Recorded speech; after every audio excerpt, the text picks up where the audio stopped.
Aaroniero, my Unfortunately, man. yeah. Alright lads, today we have a lot of news to go over. The English version of the KGS livestream has finally happened, so we know a lot of information regarding this new arena game mode. We did react to it early this morning, but that was in Japanese, and we didn't get the full story until now. And even then, we still don't know everything about this game mode, so there's still some things left unanswered, but I'm going to try my best to explain everything that was revealed in this game mode, and there is a lot. And I'm talking about a lot of free orbs, we're talking like 300 plus orbs, a new free 5-star character potentially that was kind of leaked in this little stream, and also how this arena game mode is going to work. So that being said, let's jump straight into it. So firstly, what is the arena? Again, we already know this. You can only bring 6-star characters, and this is a 3v3 battle. Defeat as many enemies as you can within the 3-minute limit, and victory will go with the team with the highest score. And this is very important. A lot of us were originally thinking that it was a 3v3 battle, whoever kills the enemy first wins. But you're not actually going against real-time enemies, right? You're going against a bunch of bots and AI-controlled enemies, but at the same time, the other team is doing the exact same thing, and you're competing for points. The team with the highest points wins, and that is how it's done. It's a bit different to what we were expecting, but I think it's actually for the best, and I'll explain that when I am showing the gameplay. So what you see right now is the lobby screen, and there's a few things to talk about here, outside of the fact that they do have 55,000 orbs, Jesus. So what you see here, a little fun fact, is that this arena kind of thing that we have in the background is actually from Yu-Gi-Oh! We're inside Yu-Gi-Oh's game world. Apparently, upon opening this game mode, there's going to be a Yu-Gi-Oh! Animation played, so that's kind of cool. Nice little touch from Kayla's part. But what you can see, the main thing, is that there is a room number, so you can actually invite your friends or your guildmates to join, and then you can just party up and play some games. You're not playing with randoms, which means this is a bit more cooperative. You can get your friends in a voice chat and then potentially coordinate on what you're going to do, and overall just have some fun playing with each other. And it also allows us content creators to have some fun with you lads while we are streaming this, which I will be doing when it does actually drop. Now, in addition to that, we have this little point thing right here. Not exactly sure what that is. I'll talk about that in a minute. I think I have an idea what it is. This should be the leaderboard, and this right here is the points that you're going to be getting. So what this means is, depending on the type of player you actually are, there's a limit to how much points here you can get. So you can see it's 200 out of 200, so the most points you can get a day is 200. But if you do actually want to use the ad to refresh that, you can potentially get another additional 200 points. So essentially the max points that you can get per day is going to be 400. So what this means is that it's kind of splitting up two parts of the player base, right? So basically K-Lab are accommodating for two types of players. The ones that want to bang out this game all day, and the ones that don't want to grind this because there's already enough grinding in the game to do, but just want to play it casually. So essentially you can get 400 points from here. So if you only care about the points, then just get those and then you're done for the day until the daily reset. But if you are someone that wants to rank high on the leaderboards, then you can just do that. You can keep playing even after the 200 points. Of course, you're not going to be getting any extra points, but at the same time, you are working towards ranking up your characters and overall just, making yourself higher on the leaderboard. So very interesting. Really like what they did here. Alright, so what you're seeing here is the actual gameplay for this arena game mode. Now, the main thing to keep here is, again, you're not going against real players. You are at the same time, but they're in a different room. They're doing their own thing going against your enemies. Because you can see right here, the Ichigo is an NPC, which the main reason why I think they've done this, and I think it's actually a good thing, is because this game, it can't have real-time PvP like we were expecting it to be. It just doesn't make sense, right? The game isn't built to be like that, and it would be way too broken and unbalanced too, especially with all the lag in this game.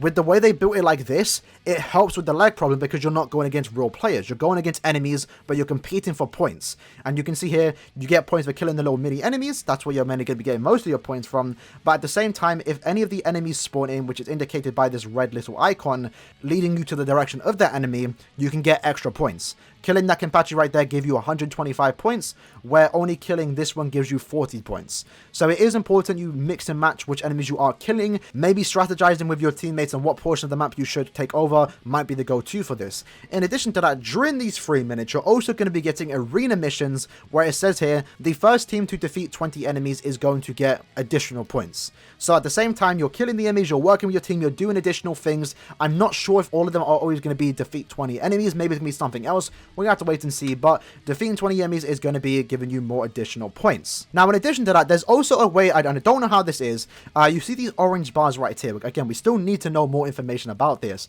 but from the looks of it, once it drops to 0, you can actually steal your enemy's points. So we have 5k on the blue team, we have 4k on the red team, and then boom.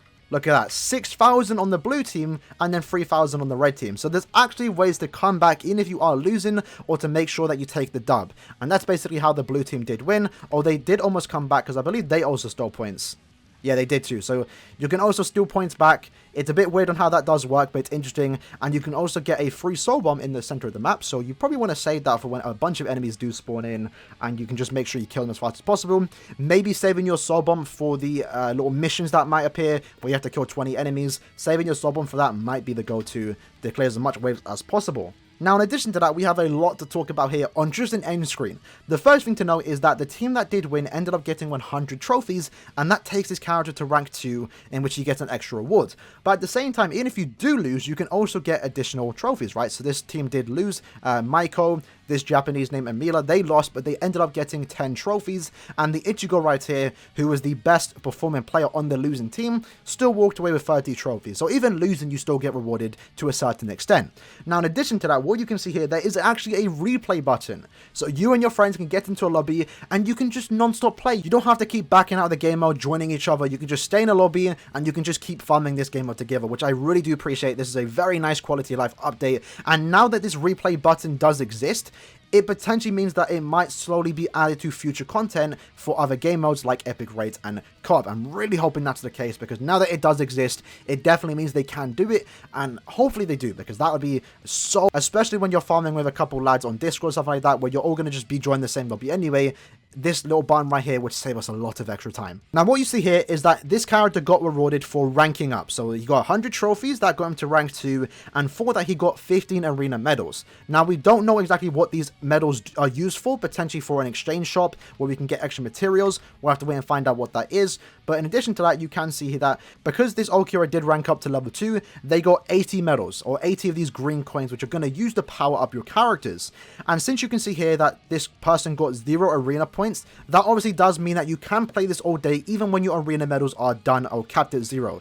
So the arena points, you're only getting 400 a day, but everything else, these little green coins here and the other arena medals, you're going to get rewarded those for playing the game mode and ranking up your characters. If that kind of makes sense, hopefully it does. If you're still confused, I can try and explain it in the comments. Now let's talk about this whole new system that changes the way we play the game. This is so good. And for all those people complaining about this game mode being pay to win, K-Lab have proved us wrong, because they've done something very nice here.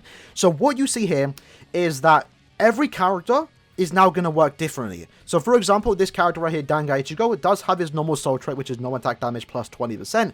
But in addition to that, every single character is going to offer different abilities. So this Dangai Ichigo right here has an arena trait, which is giving him 10% damage reduction. And at the same time, once you get this character to rank 5, you're going to be able to get 30 additional focus. And that's going to allow you to give characters extra stats when you have these characters linked to them. And we'll talk about that in a minute.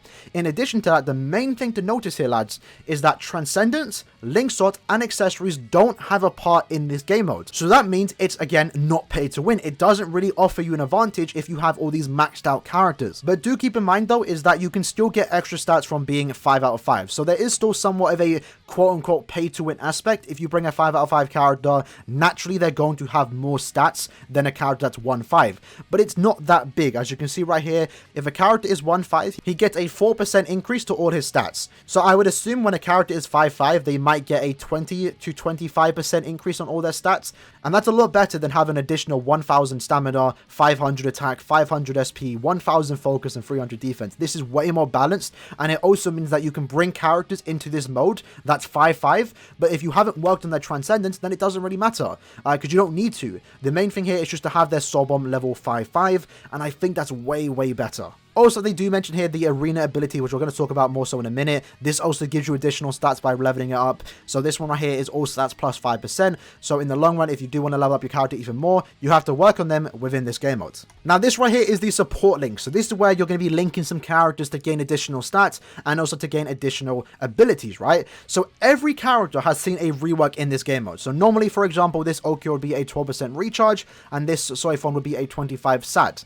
They don't do that anymore. In this game mode specifically, this Okura is offering a 30% damage increase, I believe. Again, I don't really know the correct translations. It doesn't really matter, but just do know is that Okura isn't really offering a 12% recharge like he's used to doing. This Soifon isn't offering you a 25 sad bonus. It's something entirely different. And this Richiyo isn't giving you 11% dodge, instead it's giving you 10% damage reduction. So you can pick and choose on what you want to do. And in addition to that, if you get that particular character to rank 5, so let's say for example this Soifon and Aaroniero, having that character linked to your Ichigo, for example, or your main character, is going to give them additional stats. So you can see right here, Aaroniero isn't level 5, so he isn't going to be offering 90 additional SP.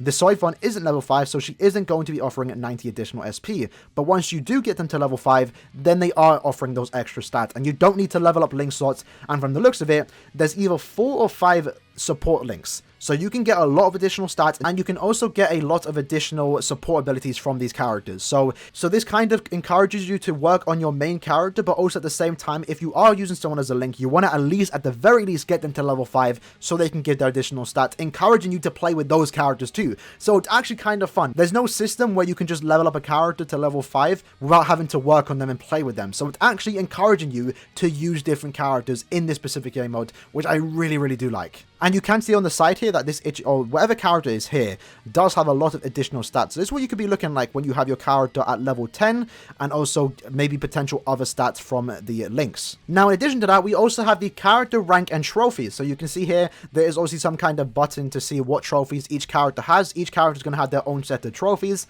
So this Ichigo right here, the Bankai one, has 300 trophies, and this free Ichigo has 30 trophies. Now, the main thing to take from this is that this Ichigo doesn't exist in the game.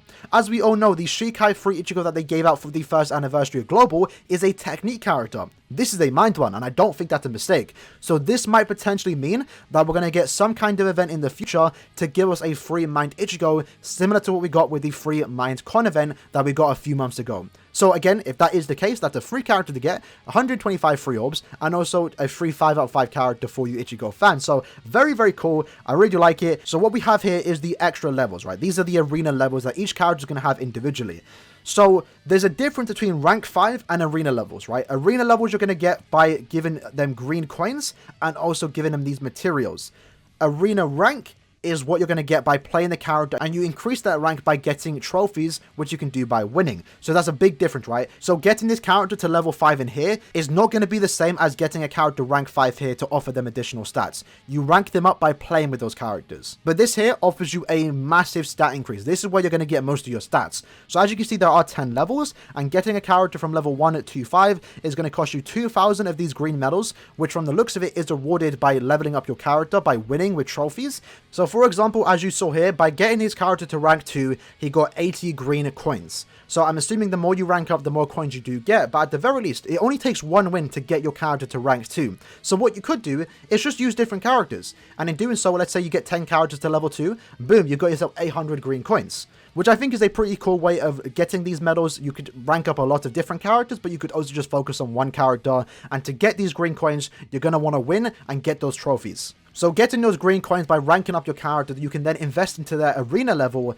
and get them to level 10. And in doing so, you're going to get a bunch of additional stats. Every level increase is going to give you a 5% stat increase. Except for level 5. Level 5 is going to give you an additional bonus ability. Not exactly sure what the translation is for that. But either way, just do keep in mind, every other level but level 5 is going to give you an extra ability. Maybe level 10 will offer another ability too. But either way, it's 5% stat increase every time you level up your character. You're going to need these little purple items, and you're going to need those green coins to level up your character. And then what you see here is the character rankings, and I think this is one of the cooler parts about this. So each character that you use has an individual ranking. And that means that, and they did mention that there's 500 plus characters in this game. So there are 500 different rankings. So this is the flex. This is what the trophies are being used for. You're going to use these trophies as a flex to everyone in the game that you have the best Ichigo. For example, with me, I'm going to be trying to use Can't Food Aaroniero a lot, and I'm going to try and aim to be the #1 best Aaroniero in the entire game. And that's something that you can do too. If you love Nemu, if you love Ichigo, Aizen for example, you can try and aim to be the best Aizen, Nemu, Ichigo, Kenpachi, Toshiro for example, in the entire game with this ranking system. And it is actually split up into seasons, so we can see here that it goes from, well, this says May 1st to June 30th, so we can assume that it might be a 2-month period each season, but we have to wait and see how it does play out for us. This is just the testing of what they have done, so it might be a lot different. It could be 1 month, it could be 2 months, we'll have to wait and see. Now, in addition to that, there's also a way to get free orbs, and I'm assuming this is going to reset every season, right? There was a bit of confusion that it might be for every character, but let's be honest, lads, they are not going to be giving us 250 plus orbs per character. It doesn't make sense. This is very likely to be resetting every month or so when we get a new season in the game. So the way you're going to be getting these orbs is just by winning them, right? Just by getting trophies. So as you saw earlier, the Aaroniero that did win ended up getting 100 trophies. So getting 5 Ws is going to give you 150 orbs. Getting 10 wins is going to give you overall 200 orbs, and you can see there's probably going to be another 51 there. Maybe there's more, but overall this is encouraging you just to play and get wins, and in doing so you're going to be getting orbs. So whenever this does reset, at the very minimum, lads, we're going to be getting 250 orbs. So that right there is already a reason to play this game mode, just to get the orbs. So I really do like that. In addition to maxing your characters, to powering up your characters, to enjoying the game mode, you can also walk away with 250 worth of orbs, which I think is a very decent amount of orbs to be given out for free in this game mode. And last but not least, we have the Battle Pass. So yes, this is actually a Battle Pass. The left side is going to be the free-to-play Battle Pass, and the right side is going to be the quote-unquote pay-to-play Battle Pass. But there is a little, catch to that. The good thing about this is that you don't have to spend money to get the paid Battle Pass. What you have to do is just spend orbs. We don't know how much it's going to cost, but what we do know is that you get 250 orbs for free by playing this game mode, so just use those orbs to buy the extra battle pass to get those extra rewards and the 6-star ticket. We have no idea what these are right here. There is a special one too. Hopefully they're good. Maybe they level up your character. We'll have to wait and see, but just do know there's a free-to-play battle pass and there's a pay-to-play battle pass, but you can just use free orbs to do that. And I think the main reason why Caleb have done this is because, remember, in Belgium, they can't spend money on the game. So if they want to actually get these rewards, they literally can't do it. So I think Caleb have done it like this so every player can get it. You don't have to spend money. If you want to stay free to play, you can still do that, but you're going to have to spend orbs to actually purchase the right side, which is going to offer you a 6-star ticket. And that's all there really is regarding the new arena game mode, but alongside that, we're going to have some free bonuses. For example, as part of this campaign, you're going to get free 6-star characters. From what we know, one of them is from the Battle Pass, one of them is from retweeting a tweet, which is out right now. I encourage you guys to go retweet that. And another one is the choose a 6-star, which is right here, which is going to be working a bit different. It's not choose 10, it's actually choose 5. Which basically means that you have an increased chance to get the character that you do want. No longer is it 1 in 10, it's now 1 in 5. So you have a 20% chance instead of a 10% chance. Now, we don't know the full list of characters, but we can definitely assume that the 5th anniversary characters or any of the recent premium/seasonals will not be part of that. We'll have to wait until the 6th anniversary, July 23rd, by the way, for us to get that choose a 6-star with those characters in there. But either way, this is a very nice way of doing it. It's going to give you a 6-star of your choice. You pick 5, you get one random one of those 5, and they come ready at level 200. And that means you can take them straight into this arena game mode. You don't have to work on that character. You don't have to get them max transcended. You don't have to get them at level 10 link slots. Just level 200, 6-star, you can take them into the arena game mode, and then you can start powering them up within that game mode itself. But that being said, lads, that was the breakdown for this entire stream. Again, there's still some things we aren't 100% sure on, but I think I did my best to describe and explain this game mode to the best of my abilities. If you are still confused on some things, I will try my best in the comment section to help you out and explain some things there if I wasn't able to do it in the video. But yeah, overall, this game mode looks very big. I was not expecting this much content. A lot of things to do in this. There's a lot of free rewards. There's a lot of things to encourage you to play this particular game mode, and it's going to be fun. Honestly, I'm very surprised. Caleb are coming through massively with this update. This is definitely one of the best updates we've received thus far. Hopefully it doesn't flop upon release, but from the looks of it, it's looking very, very good and I'm excited. That being said, hope you guys did enjoy the video. In the comments below, let me know what you guys think about this game mode. And yeah, I'll see you guys in the next one. Peace.